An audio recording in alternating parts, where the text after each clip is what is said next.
The air in the old reading room of Westmoor Estate was heavy. It was not the warmth that made it stifling, but something thicker, more suffocating. Tension. Thick enough to slice with a knife. Victor sat rigid beside me. His jaw clenched so tightly I could hear the faint grind of his teeth. He had not spoken a word since we entered, but the rapid tapping of his fingers against the wooden armrest betrayed his impatience. He was waiting for something. Something significant. Mr. Dalton, our father's most trusted confidant, stood opposite us. In his hand was a thick envelope, sealed carefully with a red wax stamp. My stomach twisted into a knot. "You are dragging this out," Victor snapped, his voice sharp. Mr. Dalton remained composed. "I am waiting until you are both ready." Victor scoffed. "I have been ready my entire life." Of course he had been. Victor was always the golden child, the chosen heir of the Whitmore legacy. And me, Clara Whitmore, forever the overlooked younger sibling. The afterthought. Finally, with a heavy breath, Mr. Dalton broke the seal and unfolded the paper within. His voice was calm and steady, a sharp contrast to the storm gathering in the room. "I, Edward Whitmore, bequeath my entire estate to my youngest child, Clara Whitmore." The silence that followed was deafening. Victor shot to his feet, the chair behind him scraping violently across the wooden floor. "What?" he bellowed, his face flushing crimson. Mr. Dalton met Victor's rage with a look of deep, weary sorrow. "Your father had his reasons," he said softly. Victor whirled towards me, eyes blazing with betrayal. "She is a child." I held his gaze. I was 17, not a child. Young, yes. Naive, perhaps. But no fool. Victor's fists clenched at his sides. When Mr. Dalton extended a second envelope towards me, marked with my name, I understood. Everything had just changed. Forever. The world outside the manor had changed overnight, or so it felt to me. Gone were the polite smiles of the staff, the respectful nods in the hallway. Now, every glance carried a different weight. Suspicion. Resentment. Even fear. Mr. Dalton became my constant shadow. Everywhere I turned, he was there. His presence both comforting and unnerving. He said it was to protect me. But from what, exactly? Victor had disappeared that morning. No one had seen him leave, but his car was gone from the driveway, and his absence screamed louder than any words could. I clutched the envelope closer to my chest as I walked through the marble corridor towards Father's private study. The letter inside had been written in his hand, clear and decisive. Instructions. Warnings. Secrets I had never been meant to know until now. Mr. Dalton caught up to me, his voice low. "You must be careful, Clara. The estate is yours, but loyalty cannot be bought with paper." I nodded, swallowing the lump in my throat. It was not just the property. It was the power, the influence, the centuries of Whitmore dominance embedded into the very stones of this house. And now it was all mine. Inside the study, I traced my fingers along the edges of the grand oak desk. Every memory of my father came rushing back. His laughter. His stern lectures. His rare moments of kindness. Beneath the desk, almost hidden, a small compartment revealed itself to me. I hesitated only a moment before opening it. Inside lay a small, velvet box. My heart thundered in my ears as I lifted it free and opened it to reveal an ornate key, gleaming under the dim light. Mr. Dalton paled at the sight of it. "You found it," he whispered almost to himself. "What is it?" I asked. He looked at me with a gravity that stole the breath from my lungs. "It is the key to everything your father tried to protect." Outside the window, the shadows grew longer, darker, as if the very night itself conspired to swallow the truth before it could reach me. That night, I couldn't sleep. The manor creaked and groaned like a living thing. Every shadow seemed to lean closer. Every gust of wind whispered secrets through the cracks in the walls. I sat by the fire in the library, the key glinting in my hand. Mr. Dalton stood by the door, arms crossed, his eyes constantly scanning the room as if danger lurked just beyond the flickering light. "You should rest, Clara," he said. But how could I? The key weighed heavily in my palm, and with it, the knowledge that there was more to discover. More that my father had hidden from the world, and from me. "What does it open?" I asked finally. Dalton hesitated. "There is a chamber," he said, "hidden beneath the manor. Your father built it long ago to protect, Certain legacies. Legacies. The word tasted strange on my tongue, like something half-forgotten but still dangerous. I rose to my feet, determination burning in my chest. Show me. He hesitated again, but after a long heavy silence, he led me through the maze of hallways. Down, deeper than I had ever ventured before. At the end of a narrow stone passageway, we reached a heavy iron door, almost invisible against the cold walls. This is where it begins, Dalton said, his voice barely more than a breath. With trembling fingers, I inserted the key into the ancient lock. It turned with a reluctant click. The door groaned open, revealing a spiral staircase winding down into darkness. I swallowed hard, gathering every ounce of courage I had. And then I descended. The air grew colder with every step. The silence was absolute, broken only by the faint, almost imperceptible murmurs that seemed to echo from the stones themselves. Finally, I reached the bottom. Before me stretched a long corridor lined with paintings. Not of landscapes or still life but of people. Family members, generations long past, their eyes following me with eerie lifelike clarity. At the end of the hall stood a great vault, sealed with another lock, this time demanding not a key, but something far more personal. A single handprint. Dalton stepped forward. This is where trust ends, he said. From here on, it is you alone who must decide. My hand hovered above the scanner. The weight of my family's history pressed down on me, heavier than ever. I closed my eyes and pressed my palm against the cold surface. The vault shuddered. The doors began to open.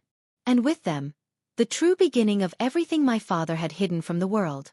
As the vault doors groaned open, a cold mist slithered out, curling around my ankles. The chamber inside was vast and dimly lit by a few old lanterns mounted on the stone walls. Rows of shelves filled the space, each holding strange artifacts, ancient books, and items wrapped in velvet cloth. The air smelled of dust, iron, and something older, something almost metallic. I stepped forward cautiously, my footsteps echoing in the cavernous room. Dalton remained by the entrance, his face unreadable. On a pedestal in the very center of the room stood a black leather-bound book. Its surface was worn, the edges cracked with age. I approached it slowly. The moment my fingers brushed the cover, the room seemed to shift, the walls drawing closer, the air growing heavier. I opened the book. Inside were pages of dense handwriting, written in a language I barely recognized but somehow understood. It told the story of the Ashbourne lineage. A story not just of merchants or nobles, but of guardians, keepers of ancient relics and secrets that predated the manor itself. The final pages were blank except for one line. The burden now is yours. Behind me, Dalton spoke, his voice low and rough. Your father protected the world from what lies beyond these doors. And now, Clara, it falls to you. I turned to face him, my heart hammering in my chest. I don't understand. Why me? Dalton's gaze softened slightly. Because you are the last of the true line. And because what is coming, only blood can resist. Before I could ask him more, the ground trembled beneath our feet. Dust rained from the ceiling. The artifacts on the shelves clattered as if in protest. From deep within the vault, beyond the reach of the lantern light, something stirred. A shadow. It twisted and crawled, slithering like smoke along the floor. Dalton drew a silver blade from his coat, its edge gleaming. Run, he said sharply. Now. But I was rooted to the spot, mesmerized by the creeping darkness. It was not just shadow. It was alive. It was hunting. The heavy doors slammed shut behind us as we escaped the vault. Dalton grabbed my wrist and pulled me through narrow corridors, his boots pounding against the old stone floor. We need to reach the west wing, he barked over his shoulder. It's the only place left that can hold it back. I stumbled after him, my heart hammering in my ears. The manor, once silent and still, now groaned and creaked as if awakening from a long, terrible sleep. Paintings tilted on their nails. Curtains shivered without a breeze. And the shadows. They no longer stayed in the corners. They crawled across walls and floors, writhing like living things. We burst into a grand hallway I had never seen before. Unlike the dusty parts of the manor, this place was untouched by time. Pristine white walls, golden chandeliers, and crimson carpets that muffled our frantic footsteps. This part of the manor is forbidden, Dalton said, his voice tense. Your father locked it away for a reason. Then why are we going here? I gasped. Dalton threw open a pair of double doors. Inside, a vast library stretched out, filled with tall bookshelves and strange mechanical devices. In the center stood a massive cage made of silver and iron, glowing faintly. Because it's the only prison strong enough for what's coming, Dalton said grimly. Before I could ask more, a deafening screech ripped through the manor. The sound was unnatural, like metal grinding against metal, mixed with 1,000 angry whispers. I turned and saw it. From the end of the hall, slithering towards us, was a creature made of shadow and bone. Its form twisted, shifting between shapes, a wolf, a serpent, a man, never settling. Its eyes burned a furious crimson. Dalton moved swiftly, drawing ancient symbols in the air with his blade, forming a glowing barrier between us and the beast. Clara, he said, never taking his eyes off the creature, the book you took. You must read the incantation on the last page. But it was blank. I cried. Dalton gritted his teeth. Not anymore. Trembling, I fumbled the book from my coat. When I flipped to the final page, ink now bled across it, forming strange, shifting words. I opened my mouth to speak, but the words twisted on my tongue, heavy and foreign. The creature roared, slamming against Dalton's barrier, making the air vibrate with raw energy. I had no choice. I began to read. As the first syllables left my lips, the entire manor seemed to tilt. The walls groaned louder. The chandeliers swayed wildly. The creature shrieked, thrashing as if in agony. Dalton stumbled back, his blade dimming. Faster, he urged. But as I spoke, a sharp pain lanced through my chest, as if something inside me was waking up too. Something ancient. The words tumbled from my mouth, each one heavier than the last. The walls of the library shook. Shelves toppled, spilling ancient books onto the floor with thundering crashes. Dalton stood firm between me and the shadow creature, though the barrier he conjured was now splintering, fine cracks racing across its surface like spiderwebs.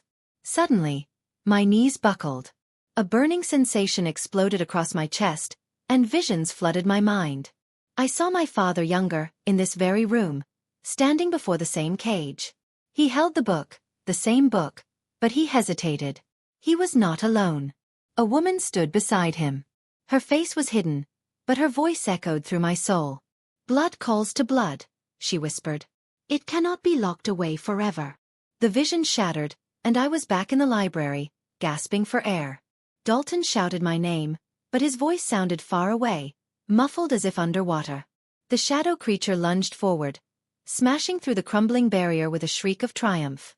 Dalton raised his sword, but the creature was faster. It struck him across the chest, sending him crashing into a bookshelf. No! I screamed. Without thinking, I ran to him. Dalton struggled to rise, blood staining his shirt, but he grabbed my wrist with surprising strength. Finish the spell, he rasped. You're the only one who can. Tears blurred my vision as I turned back to the creature. It was advancing, slow and deliberate, almost savoring my fear. The book in my hands pulsed, its pages glowing. I forced myself to read again, my voice growing stronger with each word. The creature howled, clawing at the air as if trying to silence me. The silver cage behind me began to hum, its bars vibrating with a strange, powerful resonance. Just as I spoke the final line, the creature leapt. There was a blinding flash. A deafening boom. I was thrown backwards, slamming into the marble floor. The book slipped from my fingers, skidding across the tiles. When I looked up, the creature was gone. In its place, a figure knelt inside the cage. Not a monster. A man. His skin was pale as bone, and silver chains wrapped around his limbs, binding him to the ground. He raised his head slowly. His eyes, identical to mine, stared straight into my soul. And he spoke. Finally, my heir has come. The man inside the cage rose to his feet with unnatural grace. The silver chains clinked and rattled with every movement, but they did not seem to restrain him. They bowed to him like loyal servants. Dalton staggered to stand beside me, wiping blood from his lip. His eyes were wide, filled with disbelief. Who are you? I demanded, my voice trembling. The man smiled, a slow, chilling smile. I am Irinder, he said. The firstborn. The rightful keeper of the bloodline you carry. My heart pounded so loudly I could barely hear his words. My father. He trapped you here, I said, barely able to believe it. Trapped. Irinder's voice was almost amused. No, child. He bargained with me. Your family's power, the fortune, the influence, all of it was bought by my imprisonment. The room tilted around me. I staggered back, clutching a fallen chair for support. Dalton moved protectively closer, sword ready, though the wound on his chest slowed him. Why would he do that? I whispered. To save you, Dalton said grimly. To keep this monster locked away. Irinder laughed, a sound as cold and hollow as the dead of winter. Is that what he told you? Sweet lies to help you sleep. The chains around him tightened, forcing him to kneel again, but he seemed unfazed. You were meant to be my successor. The power in your veins is not meant for servitude. It is meant for conquest. No, I said, shaking my head. I don't want that. But you already feel it, don't you? He murmured. The pull. The hunger. Every time you touched the book, every time you spoke the ancient words. A flicker of memory stirred in me. How alive I had felt reading the spell, how powerful. Dalton caught my hesitation. Don't listen to him, he snapped. He's manipulating you. Irinder's eyes glittered with a terrible, knowing light. It is your destiny. Fight it if you must, but sooner or later, blood will always call to blood. The silver cage began to tremble. Dust rained from the ceiling. The entire library shook as if the earth itself rejected the presence of this ancient power. Dalton grabbed my arm. We have to seal him again. Now. But Irinder's voice boomed over the chaos. You can either be my jailer, or my heir. I hesitated, the book lying between us like a loaded gun. Dalton shouted, but I could barely hear him over the roaring in my ears. I had to choose. And I knew whichever path I took, nothing would ever be the same again. The ground cracked beneath our feet as the chains gave way, snapping like brittle twigs. Irinder rose, free at last, his form towering and terrible, shrouded in ancient power. Dalton thrust the old dagger into my hand. This is the only thing that can stop him, he yelled above the roaring wind. I clutched the blade tightly, the hilt searing hot against my skin. The book lay at my feet, its pages fluttering wildly, whispering promises I dared not listen to. Irinder advanced, every step shaking the floor. He did not attack. He simply opened his arms as if inviting me home. Choose, he said, voice deep as the abyss. Dalton was beside me, battered and bleeding, eyes locked on mine with desperate faith. He believed I would end this. But deep within me, a different voice stirred. Not Irinder's. Not Dalton's. My own. I stepped forward, the dagger gleaming. Irinder smiled wider, misreading my intent. Closer. Closer. I lunged. With a cry torn from the depths of my soul, I plunged the dagger into Irinder's chest. For a moment, he looked almost relieved. The entire world seemed to hold its breath. Then light burst from the wound, pure and blinding. Irinder screamed, a sound that shattered the windows and cracked the marble floors. The ancient library crumbled around us. Dalton grabbed my arm, dragging me toward the door. We have to go. Now. We sprinted through the collapsing halls, dodging falling beams and clouds of dust. Behind us, the cage of silver reformed itself, twisting and reshaping, sealing the broken place once more. When we finally burst into the cold night air, the manor groaned one last time and fell silent. I collapsed onto the frost-covered grass, gasping. Dalton sat heavily beside me, grinning through the blood on his face. You did it, he panted. You broke the chain. But I could still feel it, the thrum of power in my veins, wild and restless. I hadn't just sealed Irinder. I had inherited him. I looked up at the stars, feeling the weight of my bloodline settle on my shoulders like a heavy cloak. The night was silent, but inside me, something had awakened. Something that would never sleep again.